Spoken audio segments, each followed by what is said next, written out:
संघ के शताब्दी समारोह में आरएसएस प्रमुख मोहन भागवत ने आज विस्तार से संघ और सरकार के काम के साथ साथ धर्म और जनसंख्या संतुलन पर बात की। मोहन भागवत ने कहा कि जनसंख्या असंतुलन ठीक नहीं है। भारत में 3 बच्चे ठीक हैं। इसकी पॉलिसी है, पॉपुलेशन पॉलिसी, वो 2.1 रिकमेंड करती है।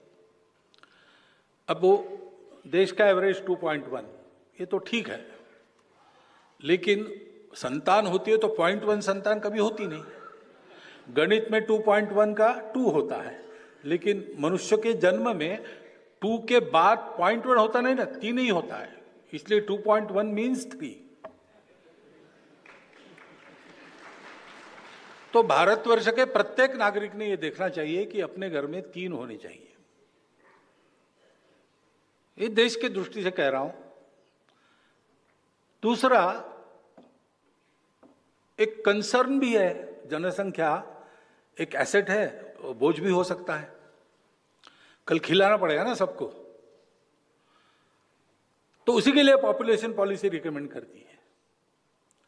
तो दोनों तरफ से जनसंख्या नियंत्रित रहे और जनसंख्या पर्याप्त रहे, तो 3 होने चाहिए, 3 से बहुत ज्यादा आगे बढ़ना नहीं चाहिए, उनकी परवरिश वगैरह ठीक होने की दृष्टि से। ये सब लोगों ने स्वीकार करने वाली बात है। 75 साल में रिटायरमेंट के सवाल पर संघ प्रमुख मोहन भागवत ने कहा कि मैंने कभी नहीं कहा मैं रिटायर हो जाऊंगा या किसी और को 75 साल की उम्र में रिटायर हो जाना चाहिए। हम वही करेंगे जो संघ हमें कहेगा। I never said that I will retire or someone should retire.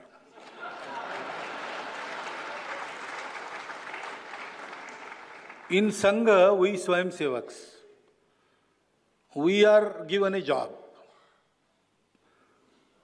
whether we want it or not. So, if I am 80 years old and Sangha will tell me, go run a shaka, I will have to go. I cannot say I have completed 75 years, I want to enjoy the retirement benefits. No, there is no benefit in Sangha. सरकार में फैसले लेने के सवाल पर मोहन भागवत ने कहा यह कहना गलत है कि सरकार में सब कुछ संघ तय करता है। हम सलाह दे सकते हैं, लेकिन फैसले वे ही लेते हैं। Labour organisation, small scale industries organisation, the government and the party, all 4 have to be on the same page, which is very rare. Goal is the same. Good of our country, good of our people. If that understanding is there is always coordination. And we have that understanding in our Swayamsevaks.